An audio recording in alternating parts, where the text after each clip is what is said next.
할렐루야. 오늘은 시편 119편 113절에서 120절 말씀으로 두 마음 품는 자, 이런 제목으로 하나님의 말씀을 증거하겠습니다. 오늘 본문에서 시인은 주의 말씀에 대해 신실한 사랑을 표현하면서 두 마음을 품는 자에 대해서 미워하는 그런 마음을 드러내고 있습니다. 언뜻 보면은 두 마음을 품는다, 이런 얘기는 우리 자신에게도 해당될 수 있고 또 우리가 그런 마음을 품는 자들을 보게 되는 경우도 있습니다. 내가 하나님만 꾸준하게 섬겨야 되는데 그렇지 못하고 내 마음이 둘로 쪼개진다거나, 또 우리 주변에 있는 사람들 가운데 하나님을 신실하게 믿어야 될 사람이 마음이 분리되어 있는 그러한 경우를 보기도 합니다. 자, 그러면 우리가 두 마음을 품는 자, 우리가 해당될 수도 있고 남이 해당될 수도 있지만은 두 마음을 품어질 때 과연 우리가 어떻게 해야 될 것인가, 이런 부분들을 살펴보고자 합니다. 자, 두 마음을 품는 자, 첫 번째, 미워해야 된다 그랬습니다. 오늘 보면 113절 말씀을 보면은 내가 두 마음 품는 자들을 미워하고 주의 법을 사랑하나이다 그랬죠. 두 마음을 품어질 때, 내가 두 마음을 품었다, 그럴 때 뭐 해야 된다? 미워해야 된다 그랬죠. 그리고 어떤 사람이 두 마음을 품고 있다, 그러면 뭐 해야 됩니까? 그 사람도 미워하라고 해요. 여기서 두 마음을 품는다라고 하는 것은 쉽게 말하면 마음이 나눠져 있다 그 말이죠. 하나님을 섬겨야 되는데 하나님도 섬기고 또 자기 욕심대로 행하기도 하고, 하나님을 섬겨야 되는데 다른 신을 섬기기도 하고, 그런 마음이 들 때 우리는 미워해라. 여기서 미워하다라고 하는 것은 증오해라 그 말입니다. 아예 원수로 삼아버리라 그 말이에요. 내가 혹시라도 하나님 외에 다른 마음을 품고 있다, 미워해야 된다. 그리고 우리 주변에 그런 마음을 품고 있는 자들이 있다, 그러면 그 사람 미워해라. 쉽게 말하면 경계하라라고 하는 겁니다. 조심하라고 해요. 아멘. 우리도 끊임없이 하나님을 섬긴다고는 하지만은 하나님만 섬긴다고 하면서도 내 마음속에 무언가 악이라고 하는 것이 싹틀 때가 있죠. 죄에 대한 마음이 들 때가 있다 그 말입니다. 하나님을 향한 마음, 또 죄를 갈망하고자 하는 마음, 이런 두 마음이 일어날 때 과연 우리가 어떻게 대처해야 될 것인가? 성경은 미워하라. 에레미야 4장 14절 말씀을 보면은 예루살렘아, 내 마음의 악을 씻어버려라. 그리하면 구원을 얻을 것이다. 우리 속에서 일어나고 있는 죄악의 마음들이 일어나면은 하나님을 향한 마음과 분리되게 마련이에요. 분리돼요. 그러면은 뭡니까? 구원을 얻지 못한다. 그렇기 때문에 우리 속에서 악이 일어난다, 죄의 속성이 일어난다, 그러면은 그것들을 씻어버려라. 그리고 우리 주변에 있는 사람이 누군가 그런 사람이 있다, 경계해라. 그거예요. 이사야 55장 7절 말씀을 보면은 악인은 그의 길을, 불의한 자는 그의 생각을 버리고 여호와께로 돌아오라. 그리하면 그가 긍휼히 여기시리라. 우리 하나님께로 돌아오라. 그가 너그럽게 용서하시리라. 혹시라도 우리가 잘못된 마음을 품었다, 그러면 다시 하나님께로 돌아가고자 하는 그런 마음을 품어야 된다라고 합니다. 그러면 하나님께서 용서해 주실 것이다. 어렸을 때 제가 아주 재미있게 봤던 영화 가운데 빠삐용이라고 하는 영화가 있습니다. 빠삐용이라고 하는 사람이 감옥에 갇혀있죠. 우리가 흔히 생각하면 막 줄무늬 제수복 입고 그 유명한 사람 있잖아요. 그 영화예요. 그 영화. 빠삐용이라고 하는 영화를 어렸을 때 본 적이 있는데, 이 빠삐용이라고 하는 사람이 죄를 지어가지고 감옥에 간 것이 아니라 억울한 누명을 쓰고 재판을 받아가지고 종신형을 선고받게 됩니다. 평생을 감옥에서 썩어야 됩니다. 그리고 그 감옥도 악명이 높은, 그야말로 초롱성과도 같은 그런 감옥의 요새입니다. 기아나 형무소라고. 근데 빠삐용은 포기하지 않고 계속해서 그 속에서 뭘 하냐면은 탈옥을 시도합니다. 탈옥. 몇 번의 실패를 거듭해도 계속해서 포기하지 않고 뭐 하냐면 그 감옥에서 나가고자 하는 거예요. 나가고자. 탈옥을 시도합니다. 그리고 마지막에 결국에 가서는 그 감옥에서 탈옥을 하고 자유인으로서의 삶을 살며 평생을 살아가게 되는 그런 이야기. 쉽게 말하면 영화가. 근데 거기를 보면은 빠삐용이 감옥에 있을 때 환상을 한 가지를 봅니다. 환상을. 어떤 환상을 보냐면 재판관들이 자기를 딱 앉혀놓고 재판관들이 그 빠삐용한테 뭐라고 하냐면은 너는 죄인이다 라고 질타를 하는 거예요. 재판관들이 모여가지고. 빠삐용이 아닙니다. 저는 억울한 누명을 쓰고 저는 감옥에 온 것이지 저는 아무런 잘못이 없습니다. 재판관들에게 항변을 하지만은 재판관은 듣는 척을 안 합니다. 그리고 재판관이 뭐라고 하냐면은 너는 다른 죄를 지은 것이 아니라 너의 인생을 낭비한 죄를 지었다. 그렇게 얘기해요. 네 인생에 있어서 가장 중요하게 해야 될 것, 무엇을 해야 될 것인가를 잊어버리고 그냥 감옥에 갇혀가지고 너는 그 인생을 허비하고 있다. 그거에 쉽게 말합니다. 그래서 계속해서 포기하지 않고 그 감옥을 탈옥하고자 했던 거예요. 사랑하는 성도 여러분, 언뜻 보면은 한 영화의 장면 같아 보이지만은 조금 바꿔서 생각을 해보면 우리 일상생활에서 우리가 흔히 저지를 수 있는 죄 가운데 하나가 뭐냐면은 우리 인생을 낭비하고 있는 죄입니다. 하나님께서 우리에게 주신 시간들, 하나님께서 우리에게 주신 사명들, 그것을 망각하고 하나님을 향해서 달려나가고 천국을 향해서 달려나가도 부족한 시간에 우리는 우리의 삶을 살고자 몸부림을 치고 어떻게 하면 세상에 재밌는 것을 찾기 위해서 몸부림을 치고 그렇게 두 마음을 가진 채로 우리의 마음이 하나가 되지 못하고 나눠진 채로 그냥 인생을 허비하고 있는 그런 죄를 우리가 지을 때가 많다라고 하는 거예요. 하나님만 바라봐도 부족한 시간에 천국을 향해서 달려가기도 부족할 그런 시간에 우리는 하나님을 바라보지 못하고 하나님께로 우리의 마음을 들이지 못하고 내 일상의 즐거움을 찾기 위해서 마음이 나눠진 채로 그렇게 살아갈 때가 많다라고 합니다. 그게 무슨 죄입니까? 인생을 허비한 죄예요. 오늘 말씀에서 두 마음은 품는 자, 우리 속에서 일어날 수도 있고 남이 그런 것을 가진 것을 볼 때도 있지만 그럴 경우에 과연 어떻게 해야 될 것인가? 미워하라라고 얘기를 합니다. 아멘. 경계해라. 아예 원수로 삼아버려라. 그런 마음이 들 때마다 이건 아니다. 하나님께는 내 마음을 드리자. 아멘. 그런 마음을 품고 사시라. 혹시라도 두 마음이 일어나게 된다면 그 악을 과감하게 씻어버리고 경계하고 미워하고 하나님께만 마음을 드리는 성도들이 되시기를 주님 이름으로 축원합니다. 두 마음 품는 자, 두 번째, 나를 떠나라 해야 됩니다. 오늘 보면 115절 말씀을 보면은 너희 행악자들이여 나를 떠날지어다. 나는 내 하나님의 계명들을 지키리로다. 우리 속에서 두 마음이 일어납니다.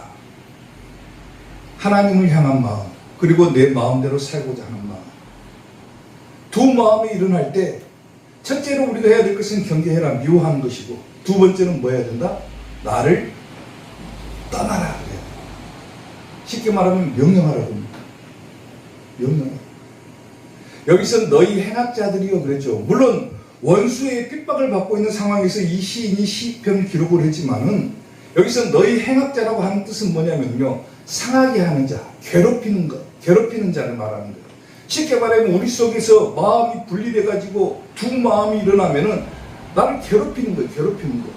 나는 하나님께로 나아가야 되는데 자꾸 다른 생각이 들고 다른 마음이 들고 욕심이 생기고 탐욕이 생기고 정욕이 생기고 나를 괴롭히는 거예요. 그럴 때 우리가 어떻게 해야 될 것인가?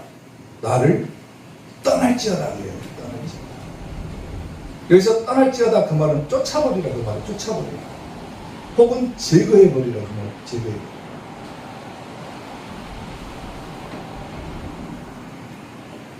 예수님께서도 두 마음 품는 자들을 향해서 이런 말씀을 하신 적이 있어요. 그때 내가 그들에게 밝히 말하되 내가 너희를 도무지 알지 못한다 그래요. 알지 못한다.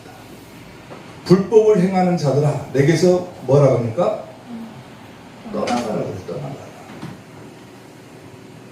하나님의 사람은 하나님의 법을 지켜야 예수님께서도 아는 척을 하시겠지만은 불법을 행하는 자들은 나는 도저히 알지 못한다.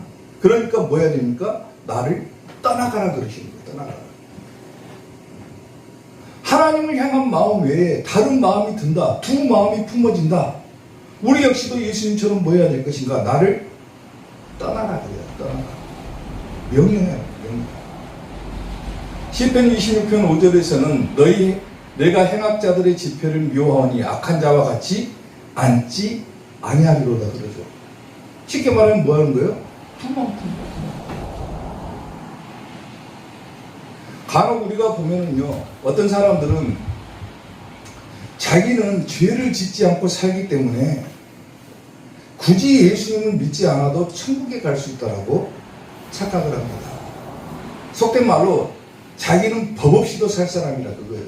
나는 아무런 죄를 지은 적이 없다 태어나서. 그러니까 굳이 뭐 믿음이라는 거 필요 없이 내가 천국에 안 가면 누가 가냐. 그런 식으로 착각을 하는 사람이 있습니다. 근데 성경에서는 죄에 대한 규정이 명확해요. 첫째가 뭡니까? 믿지 않는 것도 죄예요. 누구를? 예수님 믿지 않는 것 죄. 그리고 도덕적으로 봐더라도 행여나 뭐 큰 죄인 강도나 뭐 살인이나 물론 죄죠. 강도나 살인죄 같은 큰 죄가 아니어도 자기 마음에 일어나고 있는 정욕이나 탐욕이나 욕심이나 교만이나 거짓말이나 전부 다 뭐라고 얘기를 합니까? 죄라고 규정을 하고 있어요. 심지어는 이웃을 사랑하지 않거나 하나님의 말씀에 따르지 않는 것도 죄라고 규정을 합니다. 그러니까 나는 죄를 짓지 않았다. 죄 짓지 않았기 때문에 난 천국에 갈 수 있다고 착각을 하지만은 그 사람의 내면을 들여다보면 욕심 없이 사는 사람이 어디 있습니까? 정욕이나 탐심 없이 사는 사람이 어디 있어요? 거짓말 한 번 하지 않고 살아가는 사람이 어디 있습니까? 강도나 살인죄를 저지르지 않았다 하더라도 정욕이나 탐심 그리고 하나님의 말씀에 따르지 않는 것도 죄라고 규정을 하고 있는데 이웃을 사랑하지 않는 것도 죄라고 규정하고 있는데 그 죄를 짓지 않고 살아갔다라고 얘기할 수 있냐 그거예요. 사람이기 때문에 때로는 혈기를 부리기도 하죠. 성질 부리기도 하죠. 사람이니까. 혈기가 막 올라올 때도 있고 때로는 막 악한 생각도 들죠. 누가 나에게 해코지 하려고 하면 나 역시도 그냥 해코지 같이 해코지 하고 싶은 보복하고 싶은 그런 심리가 생기기도 하죠. 그런 마음들까지도 성경은 뭐다? 죄라고 규정해요. 죄라고. 그런데 성경에서 오늘 말씀은 뭐라고 합니까? 그런 마음들이 일어날 때 하나님께서 규정하신 마음 외에 다른 그 악한 생각이나 마음들, 다시 말하면 두 마음이 품어질 때 어떻게 할 것인가? 속으로 명령하라고 그래요. 어떻게? 나를 떠나라. 예수님의 이름으로 명하노니 나를 떠나라. 그래야 돼. 떠나라. 내 마음속에 일어난 정욕이나 탐심이나 욕심이나 교만이나 혹시라도 그런 마음이 일어나면은 과감하게 예수님의 이름으로 명하노니 나를 떠나라. 아멘. 이게 우리가 할 일이에요. 죄에 대한 마음까지도 다 물리쳐버리고 오직 하나님께서 보시기에 선한 마음, 그 마음을 가질 수 있도록 오직 하나님을 향한 그 마음만 지킬 수 있도록 두 마음이 일어날 때는 나를 떠나라. 사랑하는 성도 여러분, 예수님께서 불법을 행하는 자들을 내가 도무지 알지 못하니 내게서 떠나라고 명령하셨던 것처럼 우리가 불법을 행하는 자가 되어서는 결코 안 될 것입니다. 그리고 그런 마음이 일어날 때 우리는 과감하게 물리치는 성도가 되어야 됩니다. 아멘. 사람이기 때문에 그런 마음이 듭니다. 그러나 어떻게 하라? 물리치라는 거예요. 아멘. 아멘. 두 마음이 품어질 때 과감하게 그것들을 물리치는 이사교의 성도들이 되시기를 주님의 이름으로 축원합니다. 아멘. 두 마음 품는 자 마지막 세 번째, 나를 붙들어 달라고 해야 되는 거예요. 오늘 보면 117절 말씀을 보면은 나를 붙드소서 그리하시면 내가 구원을 얻고 주의 율례들에 항상 주의하리다 그랬죠. 두 마음이 생길 때 그것들을 미워하고 나를 떠나라 물리쳐야죠. 그러나 사람이기 때문에 한계가 존재하기 마련입니다. 아무리 내가 노력해도 안 될 때가 있어요. 안 될 때가. 그리고 그런 생각들이 안 될 때가 있다고 말이에요. 안 될 때가. 자꾸만 마음의 생각을 지워버리고 싶고 두 마음을 그냥 지워버리고 싶은데 내 뜻대로 안 되는 경우가 있다고 말이에요. 안 되는 경우가. 그럴 때 우리가 해야 될 마지막 수단이 뭡니까? 나를 붙드소서. 나를 붙들어 주십시오. 누구에게 요청하는 거예요? 하나님께 도움을 요청하라는 말입니다. 두 마음이 생길 때 하나님께 도움을 요청해라. 여기서 나를 붙드소서 그랬죠. 붙드소서. 여기서 붙들다라고 하는 말은 뭐냐면 원기를 되찾다 그 말이에요. 그리고 강하게 하다 그 말입니다. 강하게 하다. 예전에 내가 하나님을 바랐던 그 마음을 가질 수 있게끔 다시 그 마음을 찾을 수 있게끔 하나님 나를 좀 붙들어 주십시오. 나를 좀 도와 주십시오. 하나님께 도움을 요청하라고 그래요. 그러면 내가 무엇을 얻습니까? 구원을 얻을 것이다. 죄에 대한 마음으로 마음이 나눠진 상태에서는 절대로 구원을 얻을 수가 없지만 하나님께서 도와주시면 다시 내가 하나님께로 나아갈 수가 있다 그거예요. 그러면 내가 뭘 얻습니까? 구원을 얻고 아멘. 주의 율례들을 하나님의 말씀에 항상 주의하면서 살 수가 있게 될 것입니다. 여기서 주의하다라고 하는 말은 뭐냐면 아낀다 혹은 존경하다 그 말입니다. 항상 하나님만 존경하고 하나님만 따르고 살 수 있게 될 것입니다. 내 힘으로는 도저히 그것을 할 수가 없지만 내가 아무리 노력해가지고 미워하고 물리친다고 해도 그 마음이 사라지지 않는다라면은 하나님 나를 좀 도와주십시오. 나 천국 가야 됩니다. 나 구원받아야 돼요. 근데 내 힘으로는 그것들을 물리칠 수가 없을 때 마지막 수단으로 우리가 행해야 될 것은 하나님 나를 붙들어 주십시오. 나를 좀 도와주십시오. 그래야 내가 구원을 받습니다. 하나님께서 도와주시지 않으면 난 구원을 받을 수가 없는 존재입니다. 나를 좀 붙들어 주십시오.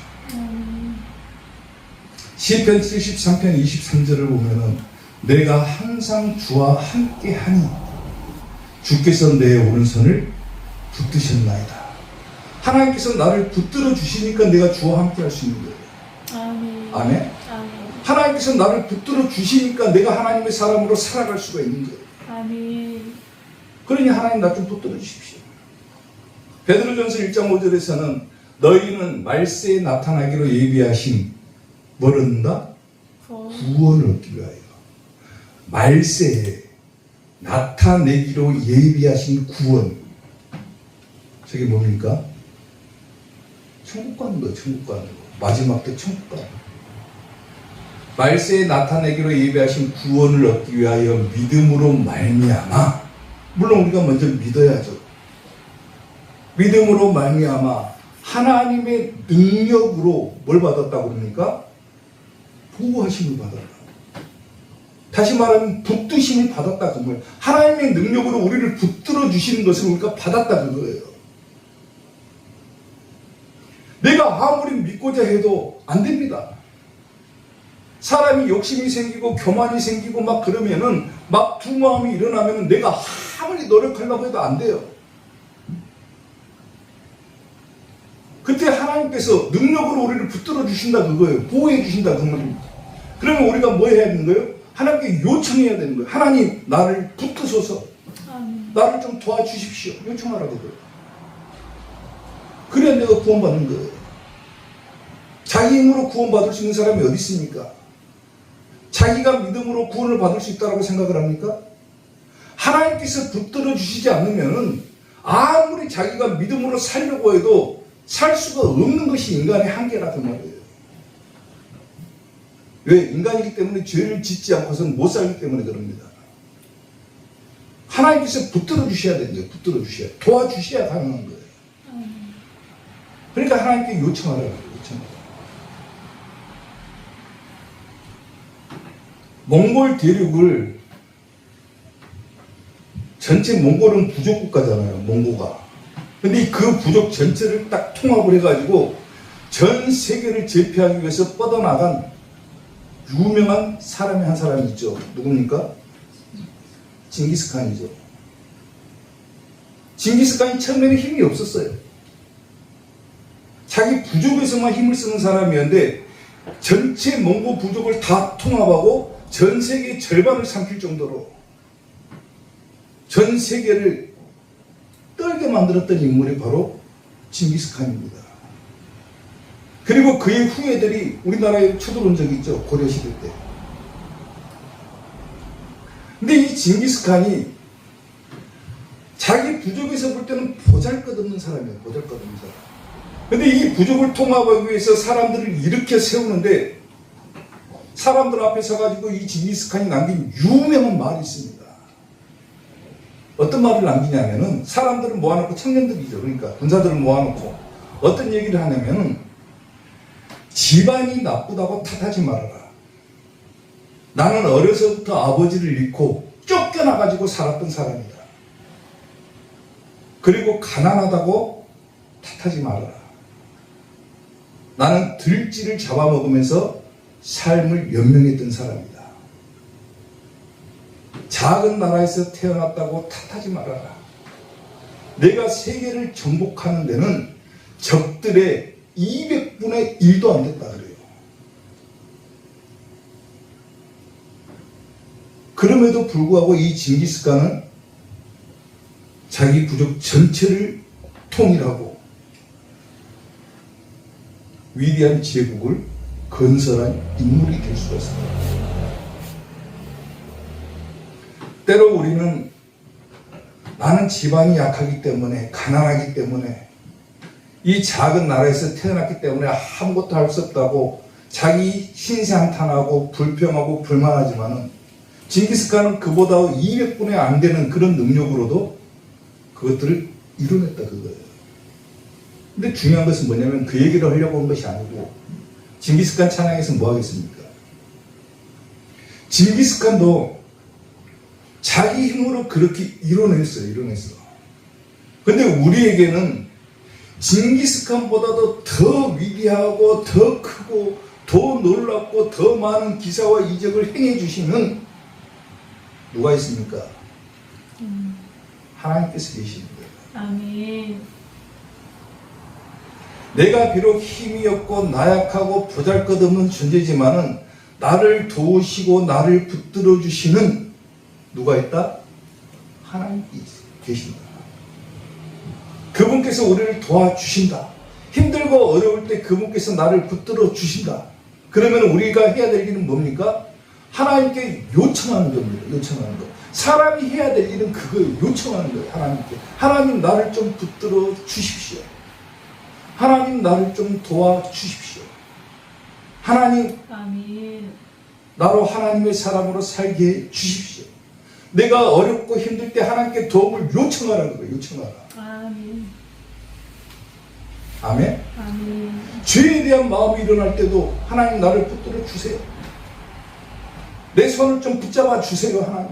아멘. 나 너무 힘들고 너무 괴롭고 너무 어렵습니다. 하나님 나를 좀 붙들어 주십시오.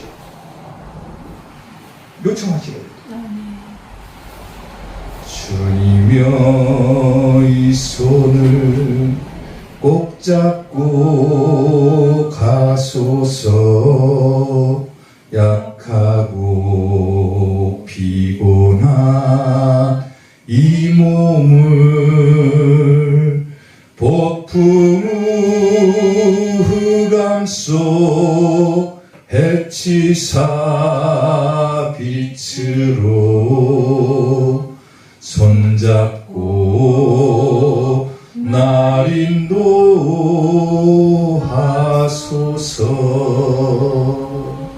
아멘. 아멘. 두 마음으로는 절대로 구원을 얻을 수가 없습니다. 아멘. 두 마음이 일어날 때는 과감하게 미워하고 아멘. 나를 떠나라 물리쳐야 돼. 아멘.